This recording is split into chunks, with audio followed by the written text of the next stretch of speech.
Welcome back to my channel. Today I am here with a video showcasing my empties for the year. I would like to start doing this like maybe every 6 months or so. So far I only have my makeup empties saved from this past year, but next year I think I'm also going to incorporate skincare because I have gotten really into skincare and I use a lot of it now. So the desk in front of me is completely covered in trash and it's like separated out by different types of products, so let's just get right into it. First off, I did finish 2 powders this year. The first one I finished, it was broken, like the top is missing, so I really wanted to get it out of my collection. It was the Physicians Formula Argan Wear Ultra Nourishing Argan Oil Powder in the shade Translucent. I actually really liked this. I found that it was in fact translucent, and that's what I'm kind of looking for in a powder. However, I would not repurchase it. The second powder I finished was the e.l.f. Finishing Powder in the shade Light Medium. For one, it's definitely closer to medium than light medium. It's definitely not light. It was way too dark for my skin, so I ended up having to mix it with the translucent powder in the end. Also, it looked really powdery on the face. Incredibly powdery. Like, it looked like you had just a layer of dust on your face. It didn't look very good. I would not repurchase it. And also, like, I hate these kind of bulky containers that have, like, the 2 parts for the shitty little brush at the bottom. Like, nobody needs that. So I'm glad I got this out of my collection. A very exciting thing that I finished was actually a eyeshadow trio. It is the Physicians Formula Baked Collection Baked Butter eyeshadow trio. And this had 2.1 grams of eyeshadow in it total, which is not a lot. That's about the size of like maybe 2 full-sized eyeshadows in a regular palette. And I actually used the lighter 2 shades mixed together as a highlighter for most of the year, and I found that it looked a lot like my Nebula skin glazing highlighter. It had the same sort of texture to it on the skin, and it didn't look powdery at all. It didn't look like I was using a crappy eyeshadow as a highlighter, and it actually performed better as a highlighter than they were originally performing as eyeshadows. I would definitely not repurchase this. I don't actually like to bake formulas a lot for pretty much anything. I just feel like it usually ends up looking kind of powdery on the skin, especially eyeshadow. It just doesn't perform very well. So I'm glad I got this out because I've had this in my collection since high school, which was many years ago. So finally it's gone. That was really exciting for me to have finished this year. I only finished 1 foundation last year because I was still masking a lot at the start of 2022. And that was the Milani Hydrating Skin Tint in the shade 110 Fair to Light. This was a very glowy skin tint. I feel like on some days it actually even looked oily rather than glowy. So I wasn't a huge fan of it as far as illuminating skin tints go, but this was the first skin tint I ever tried, and it did get me interested in trying some other ones. This took me like the first 6 months of this year to finish, and it was a journey. It was a lot. I also finished 2 eyeshadow primers, and they were both the Fenty Beauty Pro Filter Amplifying Eye Primer in Invisipink. This used to be my favorite primer of all time. I found that it was really good at holding your eyeshadow in place. However, it did kind of crumble, especially towards the end of its lifespan, and it was a little too sticky. So while it improved the wear of the eyeshadow on top, it made it really difficult to blend eyeshadows that were typically really easy to blend. So I actually do have a different eyeshadow primer that I like a lot more now, and I will link it down below. It is the same wool eye primer or something by the brand The Same. I find that it's really good. It's like a quarter of the price and it lasts as long. I've been using the same one for like 4 months and it's not even kind of close to empty yet, and it still maintains the lasting power of eyeshadow. Shimmers still show up beautifully on top, and eyeshadow is really blendable, and it doesn't leave that strange residue on your brush. So I will link that eyeshadow primer down below. I will also link my affiliate code. Yeah, I think the link might also be an affiliate link because I am a YesStyle affiliate. So if you want to buy it and support me, that's cool. If you want to buy it through a separate link, that's cool, but at least you'll have the name of the product down there. Now, on top of that, I did finish a lot of eyeliners this past year. I love wearing black liquid eyeliner most days, so most of these are black liquid eyeliners. The first one that I'll share is the e.l.f. Precision Liquid Eyeliner in black. I honestly didn't really like this one, and it's not because it's cheap, because I love a drugstore liquid eyeliner. I don't think you have to overspend and buy something for like $30. However, this had a sort of brush tip applicator, and as I hope you can see, it doesn't really look like a tip. It literally just looks like a line, like a straight line. It doesn't really taper at the end. And while it initially did have a taper to it, it just lost it within like a month of use, and it just became like a stub. And you weren't able to draw like a sharp wing with it anymore, which is really frustrating to me. It would probably work fine if you were just using it like along the lash line, but for a winged eyeliner, it really didn't work, and that's kind of upsetting because I love cheap eyeliner that will last me an eternity. This one didn't. So, not repurchasing that. Now, one of my very favorite eyeliners ever that I've ever tried is this one from Physicians Formula. It is the Sexy Booster Cat Eye Collection Liquid Eyeliner in the shade Ultra Black. First of all, look how freaking cute it is. Like, I'm a sucker for cute packaging, and this is so cute. And it has a really good, also, felt tip, as you can see here, hopefully. Where is it? Okay. Hopefully you can see that that actually still did retain its tip, even though I used this for like 4 months. It's still nice and sharp and pointy at the end, and it applied like the most beautiful wing that was so easy to apply. The eyeliner lasted all day. It didn't smudge, it didn't budge. It was so good, but I feel like I can never find this in stores anymore. So unfortunately, I can't repurchase it, although I most definitely would. Another liquid eyeliner that I did end up really enjoying was the PYT Beauty Wingman liquid eyeliner. The packaging has completely gotten destroyed. It's completely rubbed off.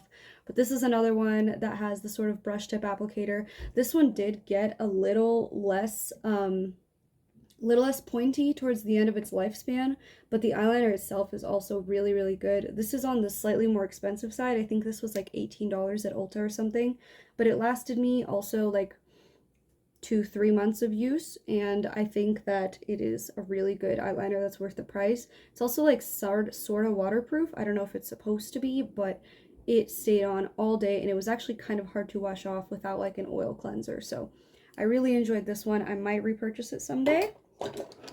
Now on to a pencil eyeliner that I found. It is the Diamond Cosmetics retractable eyeliner in black. There's nothing interesting about this. It was just a regular, like, smudgy pencil liner. I feel like I got this in an Ipsy, so it was basically $2 for me.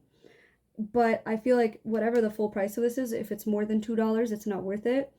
Because I was using this just along my, like, waterline to smudge out eyeliner, and I think it lasted, like, a month of consistent use. So I don't think that's very good. That's not a whole lot of product in here. So I'm glad I got it for very cheap. Now, I don't usually use pencil eyeliners at all, but yeah, that was one of the few ones that I panned earlier this year. Back to liquid liners that I really enjoy. This is the Eyeko Black Magic liquid eyeliner. It is a felt tip, actually. And this one also has a pretty good felt tip. I tried this initially in an Ipsy, and I liked it so much that I did repurchase it. I didn't realize it was $22, which was kind of aggravating because it only lasted as long, like it only had as much product in it as my drugstore eyeliners. So explain to me why I'm paying like 4 times the price and it's lasting the same amount of time. And while it is really good, I don't think that it's $22 good. I don't know what eyeliner would be $22 good. But yeah, it was fine. It was fine. I used it up. You know, the last black liquid eyeliner was this Elf liner that doesn't even have a name on it. It just says Elf. And this was also a felt tip. I think this, after that precision liquid eyeliner with the brush that I told you about, this was the second worst eyeliner I've tried this year. This one was like $2, so I'm gonna give it like that, right? But it lasted me max 1 month of drawing wings, and then it dried out. Or that was all the product that was in here. I don't even know. It's depressing, man. I don't like having to throw away this much plastic after 1 month of using an eyeliner. Like, this is kind of ridiculous. It's not worth it. There's other drugstore eyeliners that you spend like $3 more than this and you have a significantly better eyeliner that's not going to start tugging after like 2 weeks of using it every day. The last eyeliner was actually a red one. It's the Colourpop BFF Liquid Liner, and this was in the shade Try Me. It's this really pretty red shade. Obviously, I don't know, can I still swatch it? Okay, some of it's still coming up. It's a really pretty red shade. It has a really good felt tip. I do have this eyeliner in brown. I think that's the shade Grande, and then the white shade, which is Graceland. And I actually really enjoy all of them. This one I used a lot for like graphic liners, and I feel like it also, I think I might have gotten a dud because I've definitely used the brown and the white ones more than I use this one, and there's still plenty of product in all of those. But this one just dried out very early. And I've noticed that like that kind of inconsistency in quality is really common with Colourpop. It's really frustrating, and I don't think I'm ever going to buy a Colourpop product again, like quote me on that, besides the lip oils maybe. I just don't think it's worth it because I had 2 glowing lips. They expired after 2 uses. They expired in like a month. I took them out a month after I bought them and I was like, ooh, I'd like to try these. And they smelled worse than most of the lab reagents I work with. And I work with some stinky stuff, like beta mercaptoethanol was perhaps worse. But these smelled like, I don't know, something burning that you took out of the autoclave. It was not good. 3 face primers, but they were all like sample sizes. One of which I finished was the Pixi by Petra Flawless Beauty Primer. It's a pretty small tube, but it did last me about 2 months. I didn't cut it open because I did not like it that much. I feel like this was a early iteration of like the e.l.f. Halo Glow or something. It was supposed to be very glowy on the skin, but what the problem was is that it didn't just have a glow, it had a pigment, which was darker than my skin tone, even though this is a pretty, I don't know, there's only 1 shade of this, so you'd think that it should match multiple skin tones better. And because of that, half the time you would apply it and it would unevenly distribute that pigment on your skin, so you would just look patchy and weird.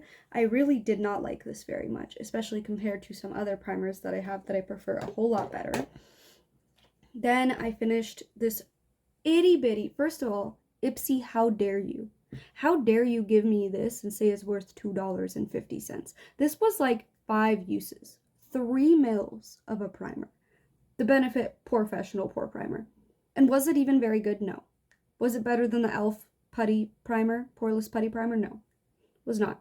So, yeah, this was sad. But I finished it, you know. I didn't want to have this tiny little nub lying around, so I finished it. And the third little primer that I finished was the MAC Strobe Cream in the shade Pink Light. It was also a little 6 milliliter sample, and I actually did enjoy this so much that I cut it open. Now, this is what a glowy primer should be, right? This is what it should be, because this was very glowy. It did give that like brightening effect to the skin, but it didn't have any pigment to it besides that glowy pigment. And I actually really liked how it looked. My one complaint or criticism about it is the smell. It smells like old lady perfume. Like it smells like grandma's perfume, which is not the smell that I want to have on my face.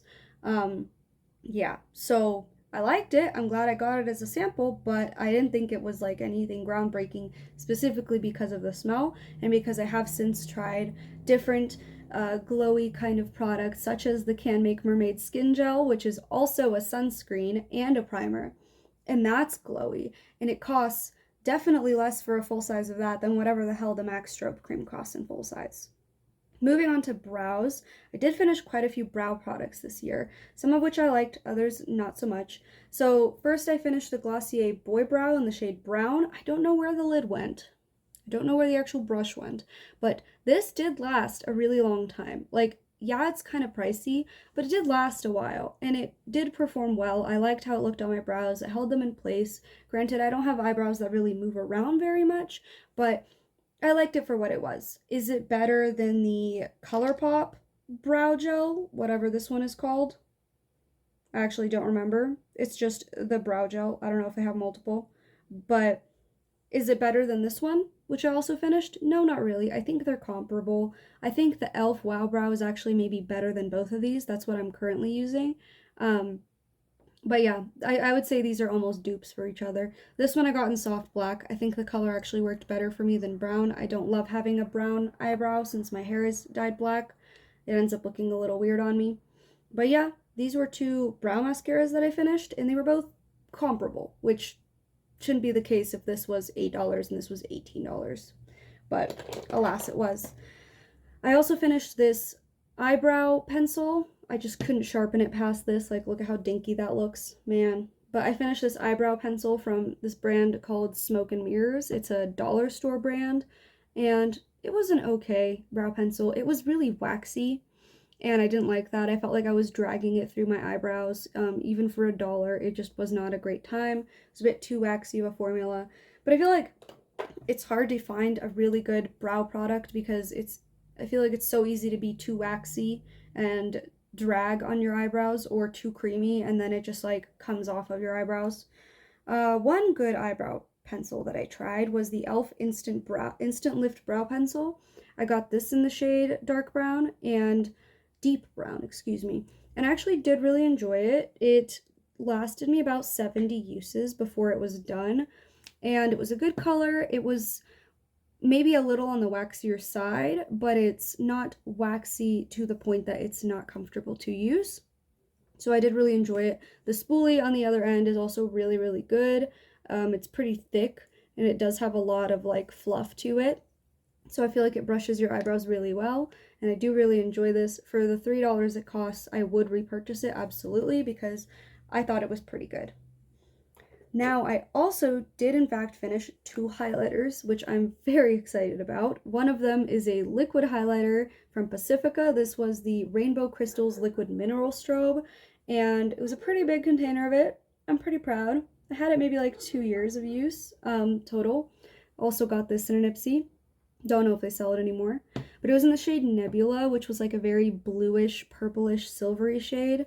I thought it looked really good. It was really easy to blend, and it was very blinding.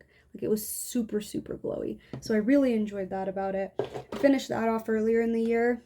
And then I did finish a powder highlighter. This was the Seraphine Botanicals Daisy and Pearl Natural Radiance Booster. The entire writing came off, so I labeled it myself.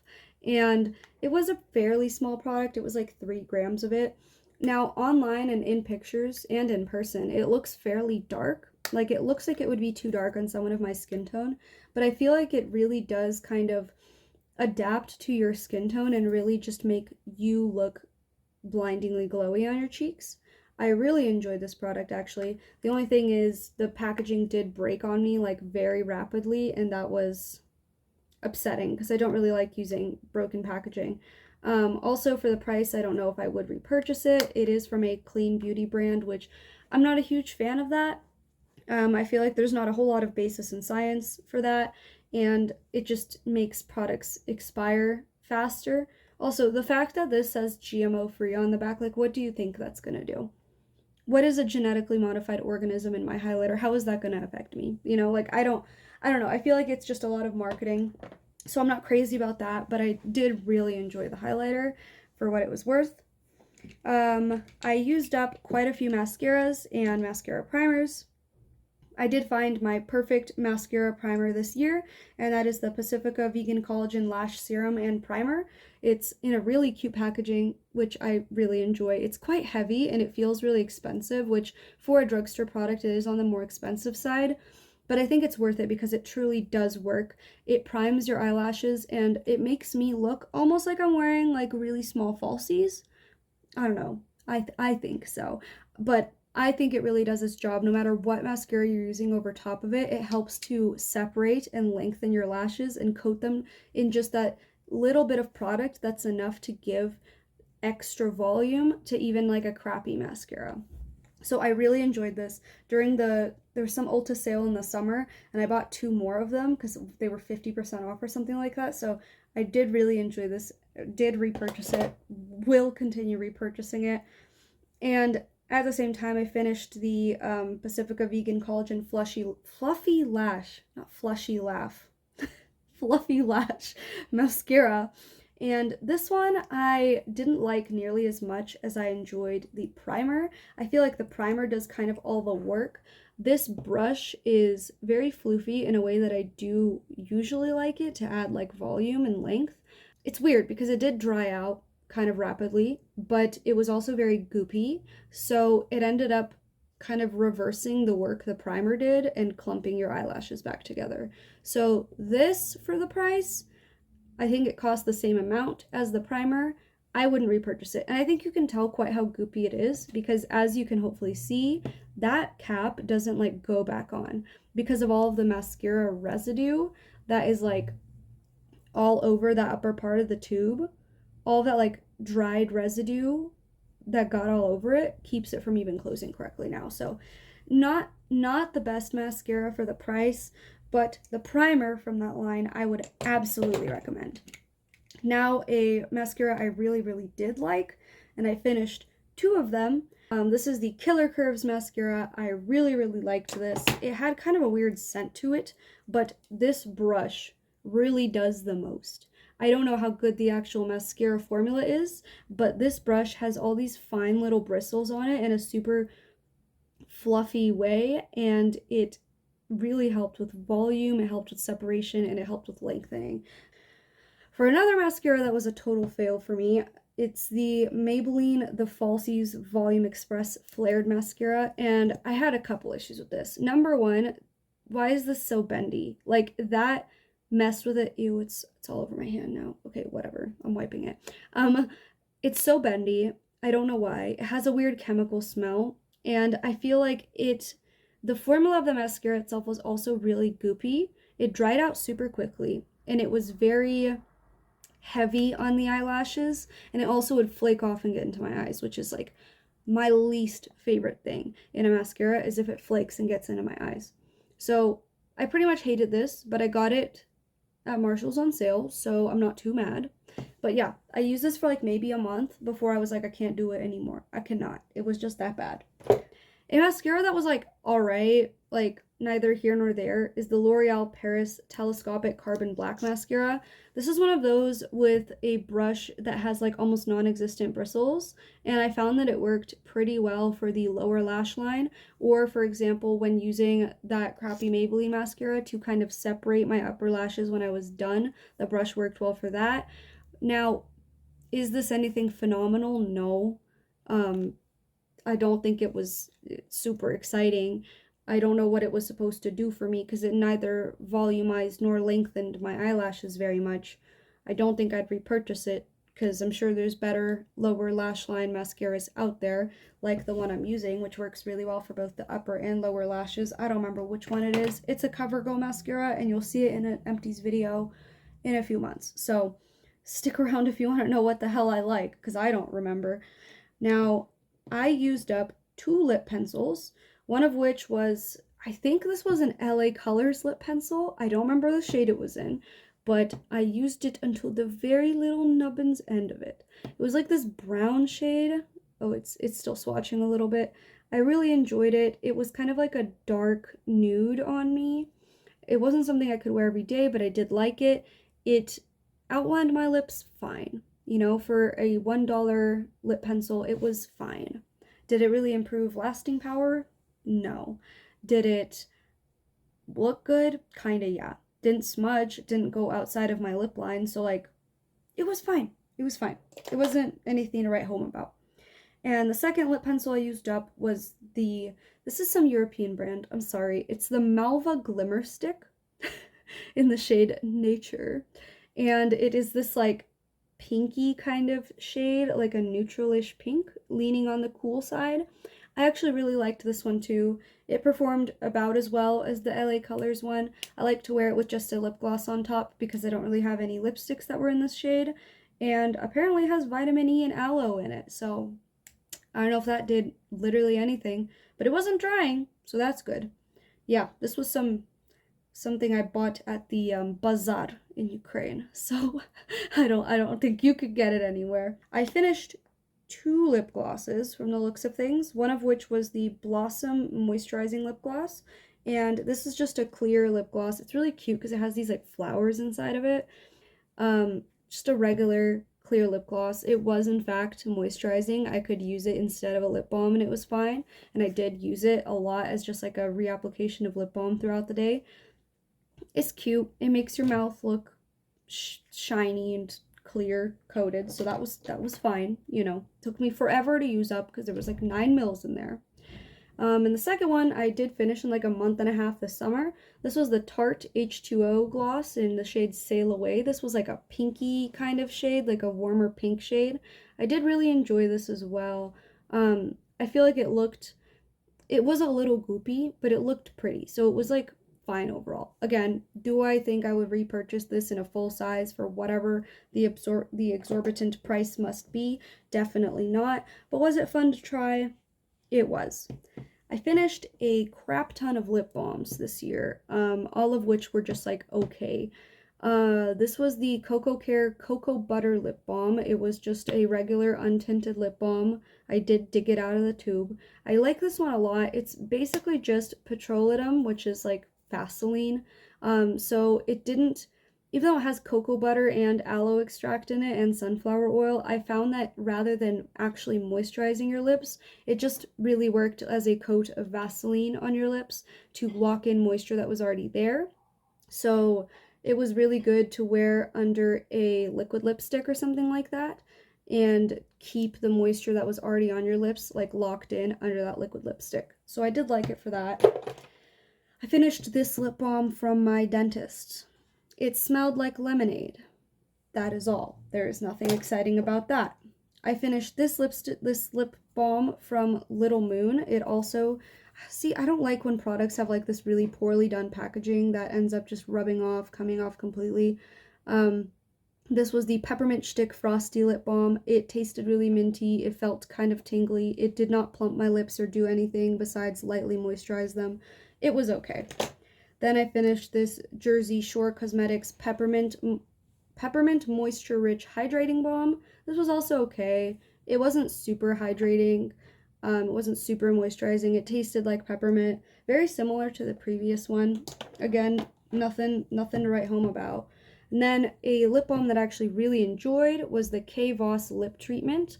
This is actually like a tinted lip oil balm. I don't even know how to describe it because it's definitely a lip balm, but it looks like a lip gloss, and it was like this cute pinky color, and it had sunflower seed, vitamin E, and shea butter, and I actually found that it was incredibly moisturizing and also looked really cute. So I did really like this. Would I repurchase it? I don't think so, but I really enjoyed it while I had it. So that was a really great lip balm. I also did finish the Maybelline Baby Lips in the shade, this is Baby Lips Crystal, and it was in the shade Beam of Blush. So it was like one of the pinky ones, and it was a very, I don't know, it had a white base to it, so it ended up looking very white pink. I don't know, it didn't really suit me. It was not moisturizing. I'm sure everyone by now knows that the Maybelline Baby Lips don't really do anything for your lips. I finished up this mini of the NYX Slip Tease. This was in the shade Beyond Basic. I liked the formula a lot. It looked like a liquid lipstick, but it was still moisturizing like a lip oil. And it didn't give you like butthole lips or anything. When it came off after you ate, it came off in a very normal looking way where it didn't leave weird crusties on the edges of your lips, so you could just reapply without worrying about the layers still being left on your lips. I really enjoyed this. I have it in a couple other shades, which I'm excited to use up. Then I used up this, I think this is called Brook USA or Beauty for Real, I don't even know, but it was another Ipsy product, one of the last ones I got. I actually dug it out of the tube. It was like this brown lipstick. It reminds me a lot of the Bite Beauty lipstick in Chai. This is a really similar shade to that, but this was more moisturizing than that. This was in the shade Hannah. Yeah, so this was okay also. I don't like a lot of the stuff I got in Ipsy because I'm just like, it's always from weird brands that like you don't even know how to buy from them online even if you liked something. So whatever, yeah. And then, as we know from my video for, I think it was my Nightmare on Panning Street project pan, I did finish my Animal Crossing lip tint in the coconut juice shade. So that was cool. And I actually did forget, spoiler for my This Is Fantasy project pan, I did finish another lip product. I finished my Peri Para Ink Velvet lip tint in the red shade. It really only took me like one more use after I made my last video to finish it, which is super annoying, but here we are. So stay tuned for a roll-in next month since I did finish that. So yeah, and I just remembered that I also finished the Professional Super Setter setting spray from Benefit. This was the first setting spray I ever bought. Was it worth the money? Absolutely not. It lasted like 80 uses, but like, was it better than a drugstore one? Not in the slightest. The e.l.f. setting sprays are definitely a lot better. So yeah, this was actually a really long video for me. Oh, I'm glad it's over. But yeah, I hope you enjoyed seeing my empties. I hope to do this every 6 months maybe, and then it'll be a slightly shorter video. But yeah, I feel like I feel very successful with how many products I did finish. A little surprised at how many lip balms I finished this year. And I hope to make similar progress next year and hopefully finish up a ton of products then as well. No promises on finishing a freaking eyeshadow palette though. Not like this year. That was a one and done kind of thing. Well, anyways, thank you for watching. Stick around till the end of the month to see my Nightmare on Panning Street Project Pan update. It is a pretty exciting one. I've been making good progress in that. And next month, my This Is Fantasy Project Pan update will come out. Maybe some other videos in the meantime. I'm not sure what I'm doing with this channel, but yeah, check me out on Instagram if you want. Link in the description. Some of the products that I really enjoyed will be linked in the description, or alternatives to the products that I emptied that I like better now. All that will be linked down below. Thanks again for watching. I hope you liked it, and see you next time.